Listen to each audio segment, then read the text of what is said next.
The sun hung low over Dustwell Crossing, painting the dirt streets the color of rusted pennies. Heat shimmered above the weather-beaten storefronts, and the smell of livestock and sweat clung to the air like something that had forgotten how to leave. It was auction day, a grim ritual the townsfolk pretended was about cattle, wagons, or tools. But today, the crowd gathered for something far worse. A makeshift wooden platform stood in the center of the square, warped and splintered, as though even the boards were ashamed of what they were asked to hold. On it stood a girl no older than 16, small, barefoot, and trembling. Her dress, though once blue, was now sun-faded and threadbare. Her pale hair hung in tangled waves down her back, hiding part of her face. But what struck people most were her eyes, milky, unfocused, searching a world she couldn't see. She clutched her hands together so tightly her knuckles blanched. Her name was Clara. No one bothered to say it out loud. The auctioneer's voice boomed across the square, forced cheer layered over discomfort. One able-bodied girl, quiet, obedient, and no trouble at all. He didn't mention she was blind. He didn't need to. Everyone already knew. People shifted in place, pretending to examine wagon wheels, adjusting hats, studying their boots anywhere but her face. A woman whispered to her husband, "Poor thing." The husband looked away. Pity was cheap, and no one in Dustwell Crossing liked spending what they didn't have. At the foot of the platform stood a man with greasy hair, a torn duster coat, and a smirk that made Clara's stomach twist. He was known simply as Pike, a drifter who brought trouble like desert winds brought sand. He leaned casually on the railing, waiting for the bidding to start, certain he would win. His coin pouch sagged with the uneven clink of ill-earned money. The auctioneer cleared his throat. "We'll start the bidding at $10. Silence." A tumbleweed skittered past, almost mocking the stillness. $5? Still nothing, only the scuffing of boots, the creaking of a nearby saloon sign, a baby crying somewhere down the street. Clara's breathing hitched. She fought the urge to step backward, but there was nowhere to go. The platform was too small, and running well, she hadn't run anywhere for a long time. The auctioneer's smile finally cracked. Shame crept into his voice. "Fine, $1. Surely someone can spare. I'll take her for $1. Pike's voice cut like a knife, mocking, triumphant, pleased with the bargain. He tossed a tarnished silver coin onto the platform. It clattered louder than it should have, echoing like a verdict. No one argued. No one raised a hand. No one saved her. Clara heard the sound and understood. Not the amount money meant nothing to her, but the finality. This was the moment she ceased being a person and became property. Her lips trembled, but she refused to cry in front of strangers. "Sold," the auctioneer muttered, already turning away. Pike climbed the steps, boots heavy, mean, unhurried. Clara flinched as rough fingers closed around her arm, squeezing until pain flared. The crowd pretended they didn't see. But someone did. At the far edge of the gathering stood a tall man in a dust-coated coat and wide-brimmed hat, half hidden in shadow. His face was unreadable, carved from silence rather than stone. He hadn't spoken since arriving in town days earlier, but folks had noticed him, the way he carried himself, the way trouble seemed to wait before approaching him. His name was Eli Ward, and while everyone else looked away, he watched. Not with pity, but with purpose. The crowd began to disperse the moment Pike laid hands on Clara, as if distance could wash guilt off their boots. Wagons rolled, conversations resumed, and Dustwell Crossing tried to pretend it hadn't just witnessed the sale of a human being. But Clara felt every departing footstep, each one a silent agreement that she wasn't worth saving. Pike yanked her off the platform, his fingers bruising her thin arm. Clara stumbled, catching herself only because he jerked her forward again. "Move," he growled. "Ain't got all day." His breath smelled of whiskey and rot. Clara swallowed hard, praying she wouldn't be dragged somewhere she couldn't scream loud enough to be heard. She knew the world was dangerous. Dee learned that long before blindness stole sight, but something about Pike felt like a promise of cruelty. She opened her mouth, voice barely steady. "Sir." "Please, shut it," he snapped. Her plea died on her tongue. Then, without warning, Pike stopped walking. His hand tightened first, then loosened, just slightly. Clara felt a shift in the air, a change in weight, like someone had stepped into their path. She didn't hear footsteps, but she sensed presence, still, unmoving, deliberate. Pike snarled, "Move, you're in my way." Silence answered him. Clara's pulse spiked. She didn't know who stood there or whether that silence belonged to another threat. She clutched Pike's sleeve, trying to anchor herself. Boot leather creaked not much, just enough to signal intention. A hat brim tilted, shadow falling across Pike. The sun, the dust, the stillness all paused for one impossible moment. Eli Ward had stepped forward. He didn't reach for his gun. He didn't raise a fist. He simply stood, shoulders squared, posture calm but absolute. And somehow, that quiet presence carried more weight than a loaded shotgun. Pike scoffed. "Oh, I know you, that mute cowboy." He spat at the dirt. "Mind your business." "I paid for her." Still, Eli didn't speak. His silence wasn't timid. It was surgical, controlled, a scalpel cutting through arrogance.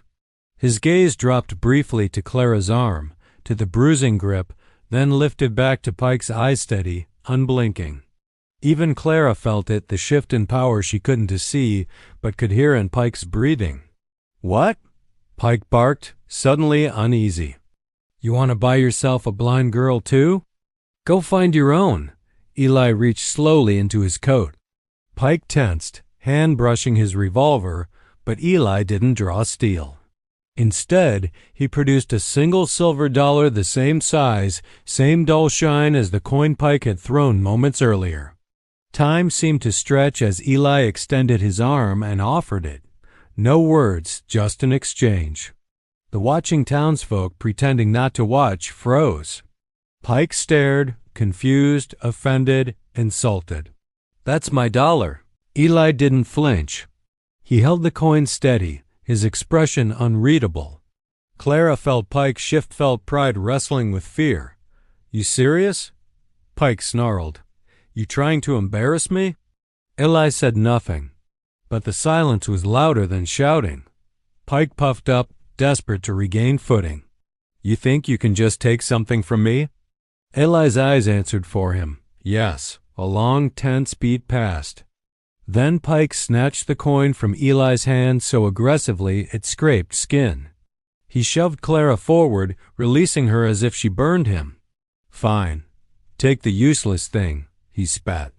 "She'd be dead weight soon enough." He stomped away, muttering curses, ego bruised deeper than bone. No one followed him, not even the men who sometimes did. Clara stood alone, unclaimed, shaking, heart pounding so loud she could barely hear the wind. She didn't know whether to run or collapse. Then a warm, steady hand calloused from rope and reins closed gently around hers, not dragging, not claiming, guiding. Her breath caught. Who are you?" Eli didn't answer, not yet. But the way he squeezed her hand, reassuring and patient, told her she was no longer alone. And for the first time since the fire that stole her sight, Clara felt faint, fragile, safe. Dustwell Crossing faded behind them long before Clara realized they were leaving the town entirely. She couldn't see the buildings shrinking in the distance, but she could hear it. The sounds changed. The clang of the blacksmith's hammer, the bark of dogs, the roll of wagon wheels, the lazy piano from the saloon, all dissolved into wind and hoofbeats. Eli's horse walked slow, steady, almost cautious. Clara felt its presence before hearing its low snort, the shift of weight in the dirt. She stiffened. Is there a horse?"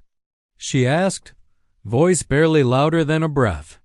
Eli made a low sound, not quite a word, but a gentle confirmation. Clara hadn't realized how starved she was for any kind of response until then. Her shoulders loosened. He guided her hand upward, letting her feel the saddle, the worn leather warm beneath her fingers. She trailed her touch along it, mapping shape and purpose. He didn't rush her. He didn't treat her like a burden he regretted taking. When she hesitated, Eli cupped his hands and lifted her, not forcefully, but with practiced care, settling her onto the horse as if she were something fragile, not broken. Clara braced for the jolt of fear she usually felt around the unknown, but it never came. Instead, she felt supported. He mounted behind her, not touching, but close enough that she sensed his steady breathing. She didn't know if she should speak or stay silent. Everyone who'd ever taken possession of her demanded silence, obedience, invisibility. But Eli had asked for none of those things, mostly because he hadn't asked for anything at all. They rode. The wind teased loose strands of her hair across her face, and the scent of sagebrush drifted by. Somewhere in the distance, a hawk cried. Clara tried to memorize everything, the rhythm of the saddle, the warmth of the sun on her skin, the faint jingle of the horse's bridle, because it all felt temporary, like kindness always did. After what felt like miles, Eli slowed the horse and dismounted. Clara heard the soft thud of boots hitting earth, then footsteps circling. She tensed again until she felt his hand brush lightly against her ankle, warning, not grabbing. He lifted her down, letting her find her footing before letting go. "Thank you," she whispered, unsure whether he'd understand or care. He didn't speak, but she sensed acknowledgement, a slight shift, a pause, a breath. It was strange how much someone could communicate without words. A water skin pressed lightly against her fingers. Clara blinked, surprised. Most people forgot blind girls needed water. She unscrewed the cap and drank slowly at first, then desperately. Her throat burned with relief. He waited until she finished, waited, not hurried, before taking it back. Clara wiped her mouth with the back of her hand, self-conscious. "Are you taking me somewhere?" Silence. Not avoidance, consideration. "I don't know your name," she continued, voice trembling. "I don't know anything about you." Still nothing. She felt foolish talking to a man who refused to answer, but fear pushed her forward. "Am I safe with you?" This time, she didn't expect a response. She asked because the question had lived in her ribs since she was 6 years old, and she couldn't carry it another step. Eli didn't speak, but she heard his boots come closer. Slowly, gently, he placed her hand on his arm. Strong, solid, unmoving. A quiet vow. Her breath hitched. He guided her forward, not pulling, not directing, just walking beside her at her pace. Each careful step told her what he wouldn't say aloud. "Yes, you are safe." For now, that was enough. As the horizon stretched before them, Clara realized something startling. Eli wasn't leading her away. He was leading her toward something. They camped near a shallow creek, where the water murmured over stones like it was telling secrets to the earth. Clara sat on a fallen log, hands folded tightly in her lap, listening to the soft splashes and the rustle of wind against cottonwood leaves. It felt safer than town, more honest somehow. Nature didn't pretend not to see her. Eli worked quietly nearby, gathering dry branches, striking flint, coaxing flame without hurry. Clara could tell he'd done it 1,000 times. Every movement was efficient, silent, controlled. If not for the crackle of the growing fire, she might have forgotten he was there at all. The heat warmed her chilled fingers, and for the first time all day, her shoulders eased. She drew in the scent of burning cedar, smoky and comforting, grounding her in a world she couldn't see. She cleared her throat softly. "Do you always travel alone?" Eli didn't answer, not surprising. She'd begun to understand that silence was his language, not stubbornness. Still, loneliness seemed stitched into the way he breathed. She recognized it because she carried the same thread inside herself. Clara angled her head toward where she guessed he stood. I used to live not too far from here. Maybe a day's ride." Her voice wavered, but she pushed through. "My father owned a ranch, well, a small one. But it was ours. He said land meant freedom, meant we belonged somewhere." Eli paused. She heard it in the sudden stillness of the firewood pile. He didn't move, didn't breathe, didn't interrupt.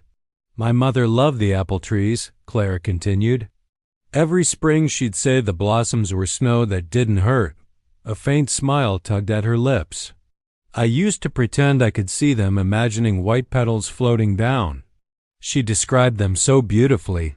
The warmth of the memory faded, replaced by ashes. Then the fire happened. Her fingers curled into her skirt, knuckles shaking. It was late. "I remember the sound first crackling, snapping wood like bones. I smelled smoke before I felt it. My father shouted for us to run, but I couldn't find the door. Heat pressed against me, and the world turned bright, so bright I thought morning had come early." She swallowed hard. "When I woke, everything was dark. Not the kind where you wait for your eyes to adjust, just gone." She touched her eyelids as if confirming. "They told me my parents didn't make it, told me the ranch burned to nothing, told me I was lucky." Lucky. The word still tasted sour. "I was passed around after that. Neighbors, distant relatives, strangers who didn't want a blind girl but took me anyway for labor or pity or money." She forced a brittle laugh. "Turns out people don't know what to do with someone who can't see. They speak louder, slower, like blindness means stupidity." Wind swept through the grass as if disagreeing. "I kept hoping someone would come back for me," she whispered. "Someone who remembered my name." Eli still hadn't moved. Clara wondered if she'd said too much, if her story was a burden he never asked to carry. She exhaled shakily. "I suppose that's what happens when you're broken. People look through you." Leaves crunched one step, then another. Eli approached slowly, deliberate, making sure she heard him. He didn't speak, she hadn't expected him to, but he sat on the log beside her, not too close, leaving space for her grief. For a long moment, they listened to the creek together, two people who understood loss without needing to compare it. Then Clara felt something placed gently into her hands, a folded cloth, soft, smelling faintly of saddle soap. A handkerchief, offered without pity. Her throat tightened. "You don't have to fix anything," she murmured. "Just stay for a while." Eli didn't answer, but he didn't leave. And somehow, that felt like the loudest promise in the world. The sun had begun its slow descent, casting the valley in warm, amber light. The smell of gunpowder still lingered faintly in the air, mingling with the earthy scent of grass and orchard blossoms. Clara sat beside Eli, her hands pressed to his, trying to stop the trembling that racked her body.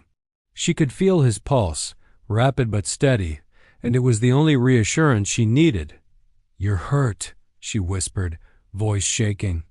"You shouldn't have stayed. You could have left me." Eli let out a ragged breath, and his fingers tightened around hers. "I said I wouldn't leave you," he murmured. His voice was weak, strained, but there was no hesitation. Every word carried the weight of truth, of a promise forged long before this battle. Clara's mind swirled.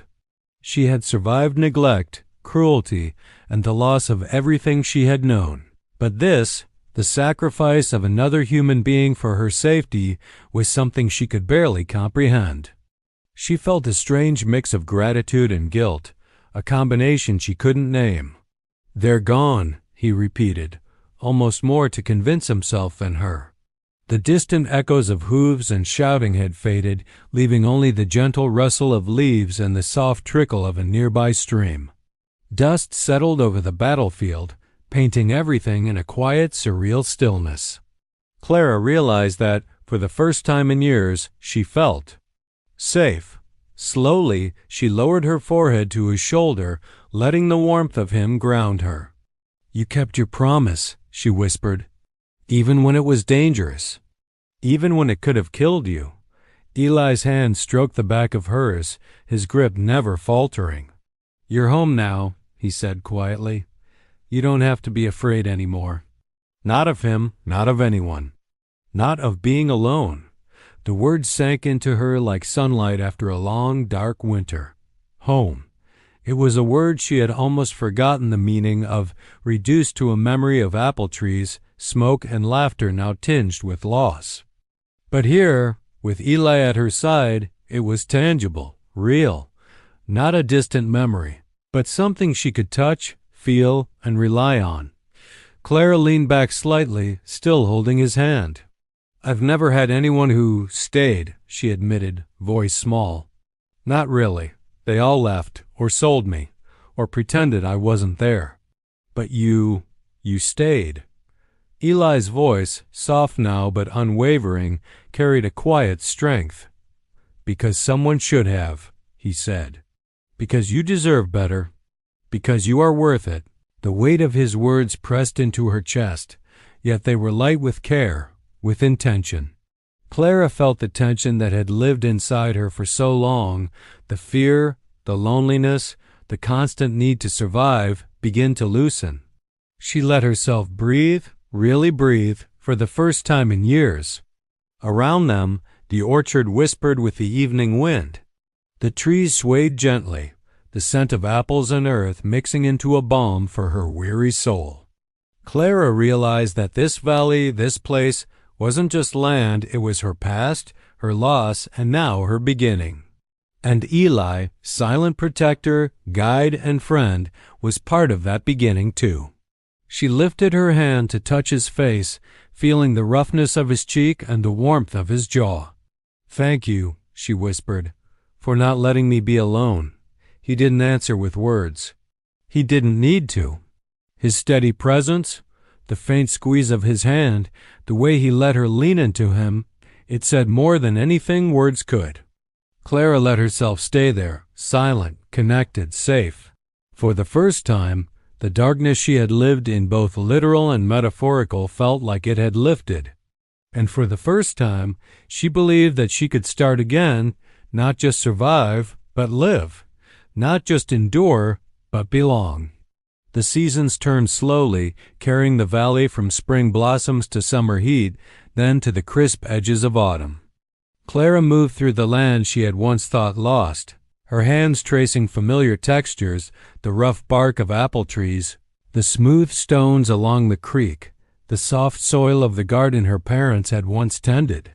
Each step was deliberate because she was no longer a child being pushed or sold, no longer a wanderer without roots. She belonged here. Eli walked beside her, always just a half step behind, guiding when needed but letting her lead when she could. He had healed faster than expected, though the scar on his side and the stiffness in his shoulder reminded him that bravery had its price. He never complained, and Clara never asked. Their unspoken understanding became part of the rhythm of daily life, rising before dawn, tending to the orchard, repairing fences, collecting water from the stream. It was ordinary, but it was theirs, and it was enough. Clara had learned to navigate the world anew. She memorized every contour of the orchard, every stone in the creek bed, every subtle change in the wind. She listened to the rustle of leaves, the distant calls of birds, the soft whinny of the horses, and built a mental map as vivid as sight could ever offer. And yet, she never stopped reaching for Eli's hand when uncertainty crept in, when shadows lengthened, or when the ache of her past whispered too loudly. He was there always, and that presence was more than protection. It was home. Neighbors from nearby settlements began to arrive slowly, drawn by curiosity, respect, or the story of Eli's quiet courage. Some offered tools or supplies. Some offered labor to help rebuild what Clara could not manage alone. She welcomed them cautiously at first, wary of human kindness after years of betrayal. But Eli's quiet assurance, the steady warmth of his hand on her back, gave her courage. Together, they rebuilt the orchard, cleared fields, repaired fences, and restored the family land that had once seemed irretrievably lost. Evenings were spent near the creek or under the old apple trees. Clara would sit, fingers grazing the bark, listening to the whispering wind. Eli would sit beside her, often silent, sometimes speaking in soft tones, telling her stories of the road, of the people he'd known, of lessons learned in quiet moments. They never rushed each other, never demanded more than the moment allowed. Their bond was subtle, rooted in trust, patience, and the recognition that survival alone was not enough. They had to learn to live. Over time, laughter returned to Clara's voice. The ache of loss remained, a quiet shadow that never fully disappeared, but it was tempered by belonging. She felt pride in her strength, in the hands that could now plant, repair, and nurture. And through it all, she felt gratitude for the man who had taken her hand when no one else would. Eli had given her more than safety. He had given her a chance to reclaim life, to heal, to feel worthy. One evening, as the sun dipped behind the distant hills, Clara sat with her hands in the soil, feeling the cool earth. Eli's hand found hers, as it always did. She pressed her palm against his, smiling against the tears that threatened to spill. "You stayed," she whispered. "You never left." He squeezed her hand gently. "I said you'd see home again," he replied, voice calm, certain like the earth itself. Clara leaned into him, listening to his steady breathing. The orchard stretched around them, alive and thriving, a testament to resilience and courage. The valley was quiet now, safe and full of life their life. For the first time in years, Clara felt a deep, unshakable peace. She was no longer a girl sold for $1. She was Clara, seen, protected, and loved. Together, they stepped forward into the soft glow of evening, hand in hand, toward a future they would build, not out of fear or necessity, but out of choice, hope, and belonging. The scars of the past remained, but they no longer dictated the rhythm of their days. The world was vast and uncertain, but for the first time, it was theirs to face together. And in that truth, Clara knew she was finally home. Morning arrived quietly. Smudging the sky with pale light Clara couldn't see, but could somehow feel like warmth brushing gently across her cheeks. Birds chattered nearby, unbothered by danger or memory. Eli coaxed the campfire back to life, the soft scraping of flint familiar now, reliable. Clara listened, comforted by routine, by the knowledge that she wasn't waking alone. They shared a simple breakfast jerky and biscuits dry enough to steal moisture from air, but to Clara, it tasted like luxury. Not because of the food, but because no one rushed her, mocked her, or counted bites like they were costs. She felt allowed to exist. After swallowing the last crumb, she shifted, turning her face toward Eli. "Where are we going?" He didn't answer, not immediately. She could hear him tightening saddle straps, adjusting supplies, weighing a decision she didn't yet understand. When he finally approached, she sensed hesitation, not reluctance, but gentleness, as if he were holding fragile truth. "We're close," he said. Close to what? He didn't say. But something in the softness of his tone, barely noticeable unless you lived in silence, told her it mattered. He helped her mount, then swung up behind her. They rode without hurry, following a trail Clara couldn't map but somehow recognized. Each shift of wind carried scents: wild sage, rich earth, distant cattle. Memories tugged at her like ghosts. She frowned. "This feels familiar." Eli didn't react, but she felt his breathing deepen confirmation. The rhythm of the horse slowed, then stopped. Clara waited, pulse quickening. Eli dismounted, then reached for her hands, guiding her gently to the ground. Grass cushioned her feet, not dry prairie grass, but soft, tended, alive. Clara inhaled and froze. Apples. Not rotting, not fermenting, but sweet, crisp, blooming. The scent wrapped around her like childhood. Her voice cracked. "This can't be."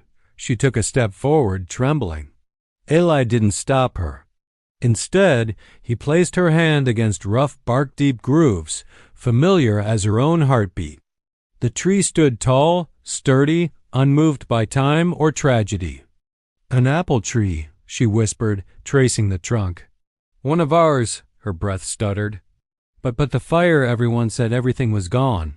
"Not everything," Eli murmured. His voice held something regret, maybe guilt. Clara turned toward the sound instinctively. "You knew," she realized. "You brought me here on purpose." Eli didn't defend himself. He simply let the truth settle between them like falling petals. Clara reached down, fingers brushing grass instead of ash. She crouched, touching soil cool, forgiving, alive. Tears welled before she could stop them. "I thought it was all dead," she whispered. "My home, my life." Eli shifted, boots crunching softly. "Your land survived," he said quietly. "Just needed time." Clara's heart twisted, half joy, half ache. For years she'd believed she belonged nowhere, that she was something tossed aside by fate and passed from hand to hand like unwanted luggage. But here was proof she still had roots. "How did you know?" she asked, breath unsteady. Eli hesitated. Then, "I worked here once." "For your father," Clara blinked, stunned. "You knew him?" "Yes." It wasn't just a word, it was a memory spoken aloud. "He was good to me," Eli continued. "Gave me work when no one else would. Trusted me." Clara pressed a hand to her chest, trying to steady her racing heart. "Why didn't you come for me after the fire?" Silence stretched, heavy but honest. Eli let it exist before answering. "I didn't know you survived." "Not until a year later," his voice lowered. "By then you were gone, passed around." Hard to trace. His regret was quiet but unmistakable. Clara wiped her tears with the back of her hand. "And now?" Eli breathed in, steady and sure. "Now you're home." The words settled into her bones, not fragile hope, but a foundation. She reached out blindly, not searching this time, but inviting. Eli placed his hand in hers, warm, steady, certain. For the first time in years, Clara didn't feel lost. She felt found.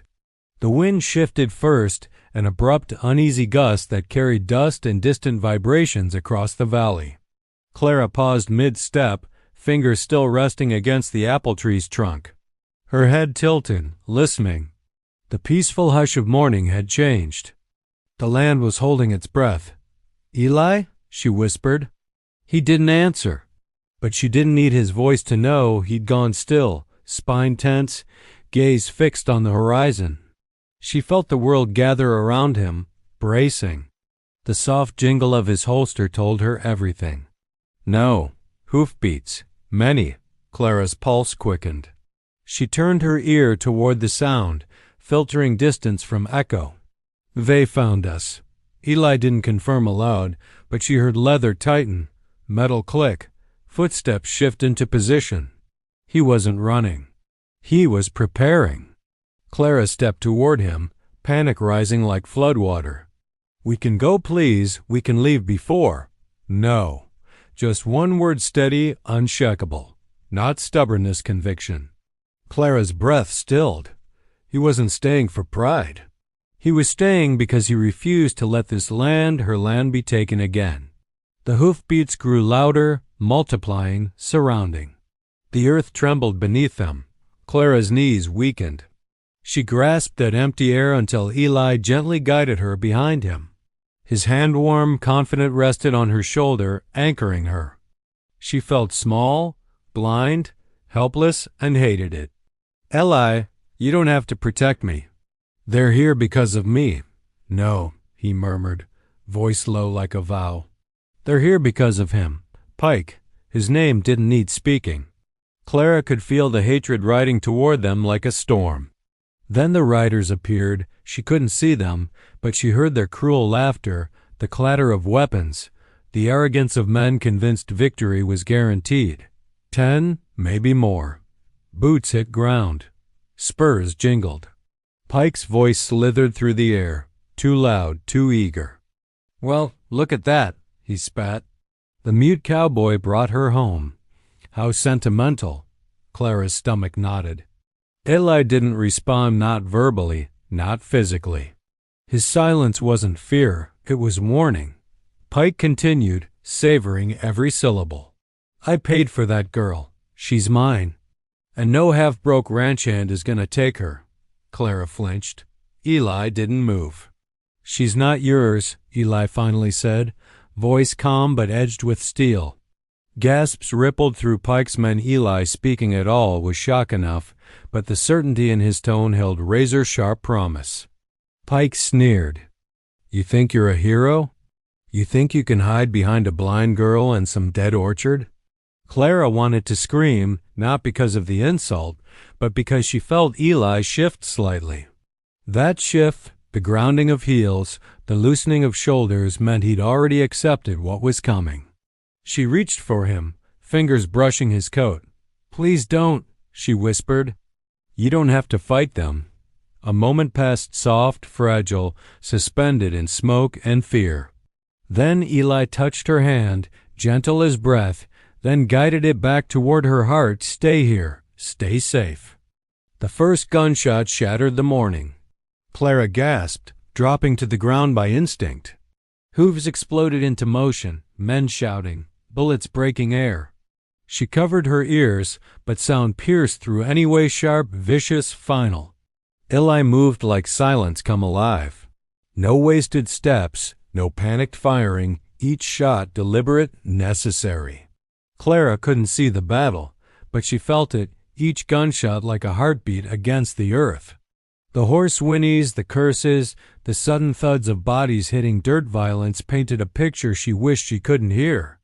Retreat, someone shouted. He's one man how? Another shot cut him off. Breathing hard, Clara stayed crouched, fists pressed to her chest, praying not for survival, but for Eli. She didn't care what happened to her if he didn't walk away from this. Then silence, not peaceful, terrifying. Clara listened, shaking. Eli? Nothing. She stood, blindly reaching. Eli. Footsteps labored, uneven, approached. She felt warmth before contact. Fingers brushed hers, then slid into her palm, gripping tight. Relief crashed into her, but then she felt the dampness. Hot, sticky, blood. No, she choked, knees buckling. No, please. Eli sank to the ground with her, breath ragged, but still holding her hand like it was the only thing tethering him to earth. They're gone, he murmured, voice strained but victorious. Clara pressed her forehead to his, tears falling freely. You stayed. You stayed for me. Eli squeezed her hand, weak but sure. I promised. The valley breathed again. But Clara didn't, not until he did. Clara woke before dawn, long before the sky softened from black to blue. She didn't need sight to know morning approached. The air shifted, cooler, carrying the distant call of waking birds. Dew clung to her hair and eyelashes like tiny pearls. Somewhere nearby, a horse stamped and snorted, impatient for movement. Eli was already awake. She could sense him. He moved quietly, but Clara had become skilled at noticing the subtle things others ignored. The faint jingle of a stirrup, the controlled exhale of a man accustomed to watching the world instead of speaking to it. He was always alert, even when resting. Sleep, for him, seemed more like a negotiation than a necessity. Is it morning? She asked softly. Bootsteps approached, then paused. A gentle tap to her shoulder, a silent yes. She smiled, strangely comforted. She'd learned more from his touches and pauses than from most people's conversations. He helped her mount again, hands careful and steady. When the horse began moving, Clara felt the rhythm shift from leisurely to purposeful. They weren't wandering. They were leaving something behind, or outrunning it. After an hour of steady riding, Clara finally spoke. You don't have to keep leading me. If there's somewhere you need to be, you can leave me at the next town. Eli stiffened, just barely. She felt the change like a cool breeze. I've been left before, she added, quieter now. I can survive. This time, she expected silence, but instead, she heard the faintest sigh, not annoyance sadness. Regret? It was hard to tell. His hand brushed her shoulder, grounding her. There was no abandonment in that touch. Still, something was off. The horse stopped. Clara listened, breath held, and heard it too. Another horse, distant but approaching fast. Hooves pounded the earth with purpose, not casual travel. Eli slid off the saddle. Clara didn't need sight to know he'd drawn his gun. The metallic shift, the weight in the air, the sudden stillness of the world around them. Even the wind paused, as if waiting. She swallowed. Is someone following us?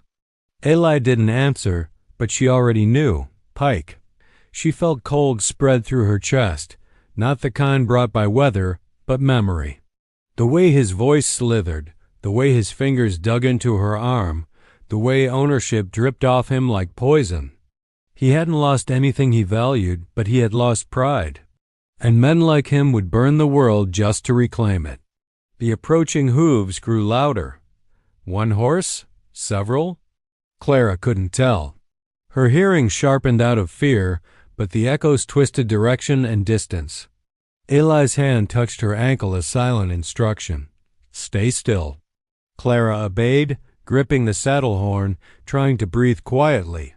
The horse beneath her sensed the tension and shifted nervously. Voices drifted through the dry brush. Cowboy thinks he can embarrass Pike? Never seen Pike this riled. Blind girl ain't worth the bullets, but he wants blood. Clara's stomach churned. Eli didn't move, waiting, calculating. Clara imagined him standing between her and the danger, jaw clenched, shoulders squared, no hesitation. It wasn't bravado, just certainty. He had chosen this. Then hoofbeats slowed. Silence followed. The men were close, listening, sniffing the trail like wolves. Clara forced herself to breathe through her nose, steady and slow. Panic would make noise. Panic would betray them. A gun cocked in the distance. Her heartbeat became a hammer. But before violence could erupt, thunder cracked through the sky, not storm thunder, but rifle thunder. A warning shot. Close. Controlled. Meant to send a message. The posse cursed, startled. Another shot, closer this time. Clara didn't flinch. Eli wasn't shooting to kill. He was buying time. Hooves scrambled. Men shouted. The posse retreated, disorganized, angry but afraid to press further. Not today. When the sound finally vanished, Clara exhaled shakily. She imagined Eli lowering his weapon, scanning the horizon, not satisfied but accepting the temporary reprieve. He returned to her side, touching her knee gently. You're all right. She nodded, even though she was anything but. They're coming back, aren't they? She whispered. Eli didn't speak. He didn't have to. She already knew the answer. And yet she didn't feel abandoned, because he was still there, and he wasn't letting go. They didn't stop riding until the sun began to sink, dragging long shadows across the earth like tired soldiers. Clara couldn't see the fiery horizon, but she felt the change, the cooling air, the hush of daytime creatures settling, the distant howl of something wild claiming night. The horse slowed to a weary trot, then finally stopped near what Clara guessed was a cluster of low trees. She could hear their leaves whispering, brushing against each other like cautious hands. Eli lifted her down with the same careful steadiness she was growing used to. But tonight, something in him felt different, tighter, heavier, stretched thin like a rope about to fray. He lingered a moment longer than necessary before stepping away. Clara stood still, palms brushing her skirt, waiting, listening. She heard him moving, loosening the saddle straps, pouring water, dragging wood into a pile. Each sound deliberate, almost methodical, as if work kept fear from sinking its teeth in. She wished she could see his face. Silence told a story, but she didn't yet know how to read all of his. When the fire finally caught, its warmth reached her first, then the crackle, then the faint glow she couldn't see but could imagine. Clara lowered herself onto the ground, fingers finding a smooth rock to lean against. She took a breath. You saved my life today. Still, Eli said nothing. Clara picked at a loose thread on her sleeve. Pike won't stop. Men like him? They don't forget humiliation. Eli's bootsteps shifted. He was standing close. She sensed the heat of his body before anything else. But he didn't sit, didn't rest. He was still watching the horizon, she knew, listening for hoofbeats only he could predict. Clara swallowed. Her voice was steadier than she felt. You don't owe me anything. You didn't even know me. A long pause stretched between them, so long she wondered if she should apologize for speaking at all. Then a quiet exhale, barely a sound. But it carried weight. Clara lowered her head. People don't risk their lives for someone like me. I'm inconvenient, broken. More trouble than... No. The word fell like a stone into still water, simple, firm, undeniable. Clara froze. It was the first time she'd heard his voice. Deep, warm, rough at the edges, like he hadn't used it in a long time. It startled her, not because it was loud, but because it wasn't. It sounded like a truth spoken only when necessary. She lifted her face toward him. You? You can talk. A faint rustle, maybe he nodded, maybe shifted his weight. I choose not to, mostly. His voice was steady, but beneath it lived something painful, something with teeth. Clara's heart fluttered, not with fear, but relief. Why speak now? Another long silence. She almost regretted asking. Then, because you're wrong, he said softly. Her lips parted, confusion flooding her. You're not trouble, Eli continued, voice slow, intentional, as if selecting each word with care. You're not a burden. And you're not broken. Clara's breath trembled. No one had ever corrected her like that, not with scolding, not with pity, but with certainty. I've been blind for years, she whispered. People see that first. Not me. 2 words, but they wrapped around her like a blanket she didn't know she needed. Her throat tightened. Why did you help me? Eli took a step closer, not looming, just present. She felt the warmth of him, the steadiness, the promise. No, because someone should have. Clara pressed her hand over her mouth, stopping a sound she didn't want him to hear, half sob, half disbelief. And because, he added quietly, no one deserves to be sold. Her knees weakened. She sank deeper into the earth, letting his words settle into places grief had hollowed out. The fire popped. Night creatures sang. The world kept moving, but Clara didn't feel adrift anymore. She reached out blindly, uncertain, searching. Eli guided her hand to his, not grabbing, not claiming, just letting her know he was there. Clara exhaled, finally steady. The darkness no longer felt like a prison. With Eli's voice lingering in the air, it felt almost like home.